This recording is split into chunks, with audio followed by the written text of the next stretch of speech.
welcome to another project here at the Paper Addict. One of the goals I have this year is to show you more projects that use your paper stash but aren't just a scrapbook layout. So I've had this idea tucked away for the Easter spring season, and I'm very happy to be sharing it with you today. I do want to let you know I was compensated for this video by the Dollar Tree, and in the description section of this video there are affiliate links, and I will be compensated if you make a purchase after clicking on those links. But this is something that uses your stash and your kids can help you with. I have a few different ideas for various age ranges. If you have an older child, they could probably do this whole project by themselves. If you have a 7 or 8-year-old like I do, they could do most of this project. I probably just wouldn't let him use the hot glue gun. And if you have a toddler like I do, they could at least help you with the colors. It's an activity you can, oh, we're going to cut the blue bunny. And they could help you glue on the cotton balls with the tacky glue, since, that won't be hot for them. So the things you need for this project, most of them you probably have already around your house, are cotton balls. I'm going to make a banner out of some of these, so I have some jute to use as the string. I have tacky glue for the cotton balls, but you could use any glue that you had in your craft stash. My glue gun and glue sticks, obviously for gluing to the jute. And turn that on so it starts to get warm. A pair of scissors, or your silhouette machine if you happen to, or Cricut if you happen to have one. And then some cardstock, and then optional would be patterned paper and a bunny silhouette. I just Googled this. I Googled bunny silhouette, and there are many different styles. There's some from bunnies looking from the side, ones with crooked ears, but I thought this would be the easiest for the kids to cut out. So if you don't have a silhouette, all you're going to need to do is print this out from your printer. And if you want a different size than what it prints out, all you have to do is on the scale, there's a little button on when you go to print something that says scale, and you can scale it up. You may lose, like say there's writing around here, you may lose some of that, but then it'll make your bunny bigger if you put in over 100%.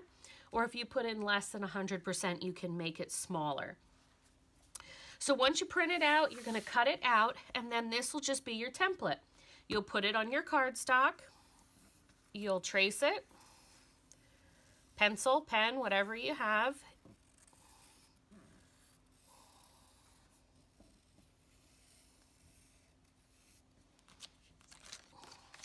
Do a better job than I did right here. And you'll use your scissors and cut it out. This is the part that an older child could do, or even like my 7-year-old could help. It probably wouldn't be particularly smooth, but that isn't the point. The point is to include him and get him working on some Easter paper decorations.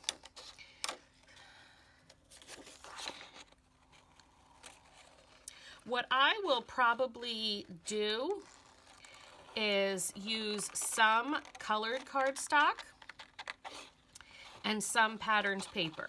If I used all patterned paper, for me it would be too busy, but I think that just colored cardstock would be too plain for the banner.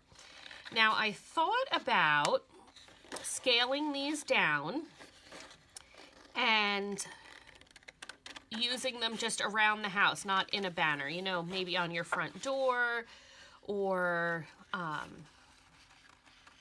your front windows. And then, when the season's over, you just take them and toss them. And it wasn't a big investment. I have Easter at my house every year for my entire family. And even I don't like to store long-term Easter decorations. You know, just one more thing to clutter up the little storage that we have in our house. We only have storage in the house about the size of a small bedroom. So I'm very particular with what I choose to keep long term. So I will go ahead and cut several of these out and then come back and show you what I'm going to do with the cotton balls and the jute. Now, one suggestion I do have is if you're going to use patterned paper, to trace on the opposite side that you're going to use. Like for this, I would trace on the back. That way you don't see the pencil lines.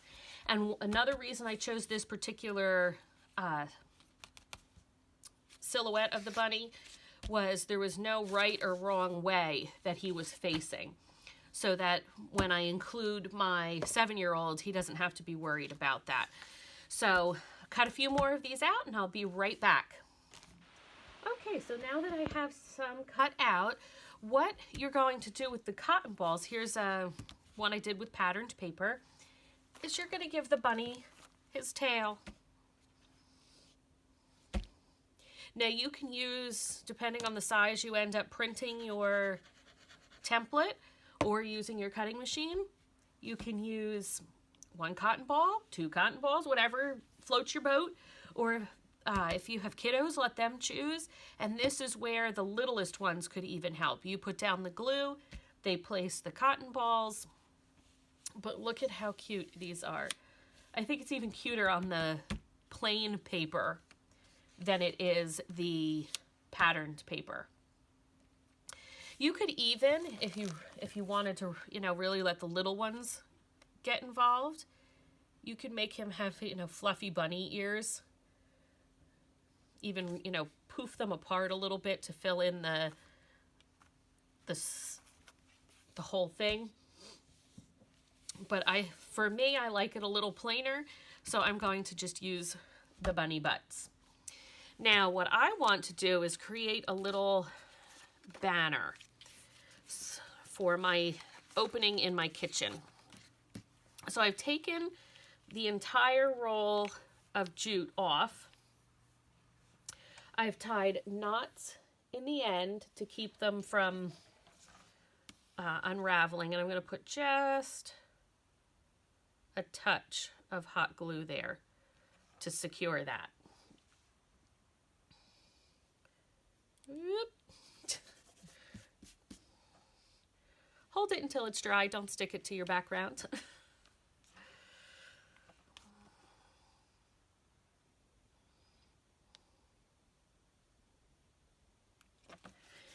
Now, one thing you may want to do is if you choose to use patterned paper, you may want to back that with a cutout piece of cardstock because it is flimsier.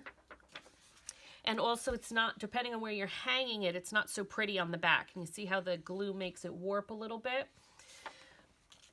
So where I would be hanging this, or where I envision hanging this, you would not see the back, but in the other case you would. So now that that's dry, all you're going to do is decide where you want your bunnies. I want to leave a little bit to be able to hang it. And then you're just going to glue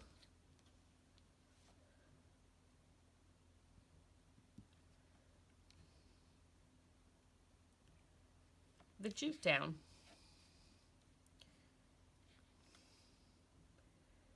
Going to wait for that to dry a little bit so it holds it in place. If you need to add a little more glue, you know, glue sticks aren't expensive. Be generous with it.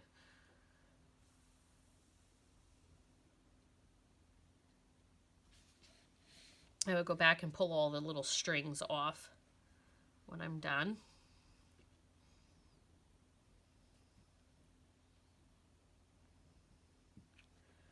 You know, decide what pattern you want your bunnies in. Do you want all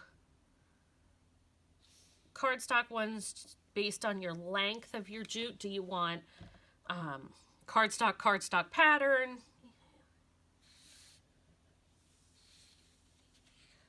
I don't want to flip this over yet and have it get stuck to the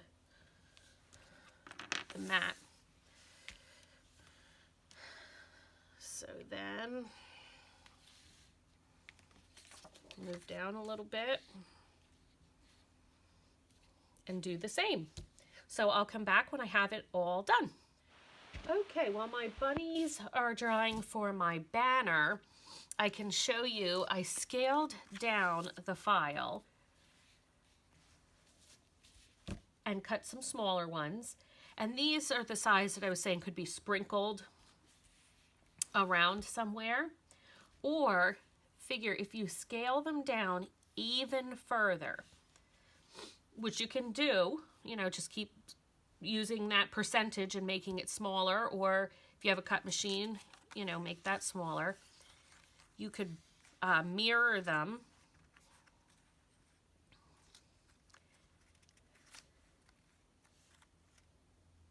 and put like a toothpick between them if they're really small, and use them as cupcake toppers.